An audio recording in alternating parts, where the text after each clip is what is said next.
بادشاہ کا موڈ اچھا تھا۔ وہ نوجوان وزیر کی طرف مڑا اور مسکرا کر پوچھا، تمہاری زندگی کی سب سے بڑی خواہش کیا ہے؟ وزیر شرما گیا۔ اس نے منہ نیچے کر لیا۔ بادشاہ نے کہکا لگایا اور بولا، تم گھبراؤ مت، بس اپنی زندگی کی سب سے بڑی خواہش بتاؤ۔ وزیر گھٹنوں پر جھکا اور عاجزی سے بولا، حضور آپ دنیا کی خوبصورت ترین سلطنت کے مالک ہیں۔ میں جب بھی یہ سلطنت دیکھتا ہوں تو میرے دل میں خواہش پیدا ہوتی ہے، اگر اس کا 10واں حصہ میرا ہوتا تو میں دنیا کا خوش نصیب ترین شخص ہوتا۔ وزیر خاموش ہو گیا۔ بادشاہ نے کہکا لگایا اور بولا، میں اگر تمہیں اپنی آدھی سلطنت دے دوں تو؟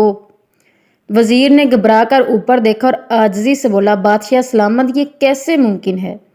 میں اتنا خوش قسمت کیسے ہو سکتا ہوں؟ بادشاہ نے فوراً احکامات لکھنے کا حکم دے دیا۔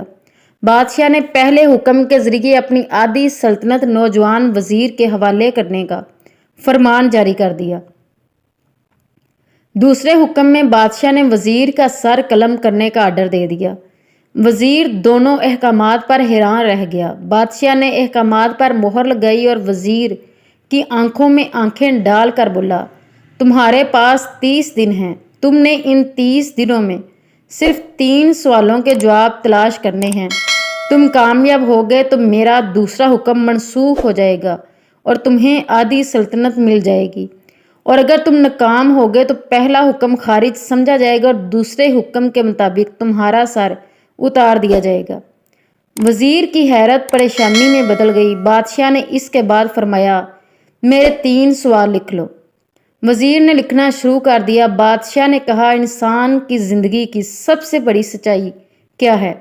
وہ رکا اور بولا، دوسرا سوال، انسان کی زندگی کا سب سے بڑا دھوکہ کیا ہے؟ وہ رکا اور پھر بولا، تیسرا سوال، انسان کی زندگی کی سب سے بڑی کمزوری کیا ہے؟ بادشاہ نے اس کے بعد نکارے پر چوٹ لگوائی اور بآواز بلند فرمایا، تمہارا وقت شروع ہوتا ہے اب۔ وزیر نے دونوں پروانے اٹھائے اور دربار سے دوڑ لگا دی۔ اس نے اس شام ملک بھر کے دانشور، ادیب، مفکر اور ذہین لوگ جمع کیے اور سوال ان کے سامنے رکھ دیے۔ ملک بھر کے دانشور ساری رات بحث کرتے رہے، لیکن وزیر نے دوسرے دن دانشور بڑھا دیے، لیکن نتیجہ وہی نکلا۔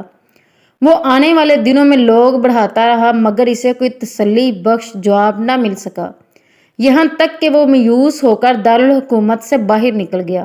وہ سوال اٹھا کر پورے ملک میں پھرا، مگر اسے کوئی تسلی بخش جواب نہ مل سکا۔ وہ مارا مارا پھرتا رہا، شہر شہر، گاؤں گاؤں کی خاک چھانتا رہا۔ شاہی لباس پھٹ گیا، پگڑی ڈھیلی ہو کر گردن میں لٹک گئی، جوتے پھٹ گئے اور پاؤں میں چھالے پڑ گئے۔ یہاں تک کہ شرط کا آخری دن آ گیا۔ اگلے دن اس نے دربار میں پیش ہونا تھا۔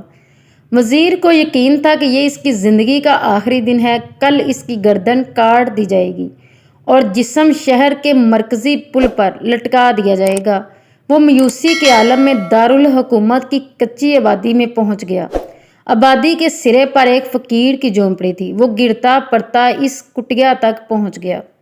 فقیر سوکھی روٹی پانی میں ڈبو کر کھا رہا تھا، ساتھ ہی دودھ کا پیالہ پڑا تھا اور فقیر کا کتا شرپ شرپ کی آواز کے ساتھ دودھ پی رہا تھا۔ فقیر نے وزیر کی حالت دیکھی، کہکا لگایا اور بولا، جناب اعلیٰ، آپ صحیح جگہ پہنچے ہیں، آپ کے 3 سوالوں کے جواب میرے پاس ہیں۔ وزیر نے حیرت سے اس کی طرف دیکھا اور پوچھا، آپ نے کیسے اندازہ لگا لیا میں کون ہوں اور میرا مسئلہ کیا ہے؟ فقیر نے سوکھی روٹی کے ٹکڑے چھابے میں رکھے، مسکرایا، اپنا بوریا اٹھایا اور وزیر سے کہا، یہ دیکھیے، آپ کو بات سمجھ آ جائے گی۔ وزیر نے جھک کر دیکھا، بوریوں کے نیچے شاہی خلعت بچھی تھی۔ یہ وہ لباس تھا جو بادشاہ اپنے قریب ترین وزراء کو عنایت کرتا تھا۔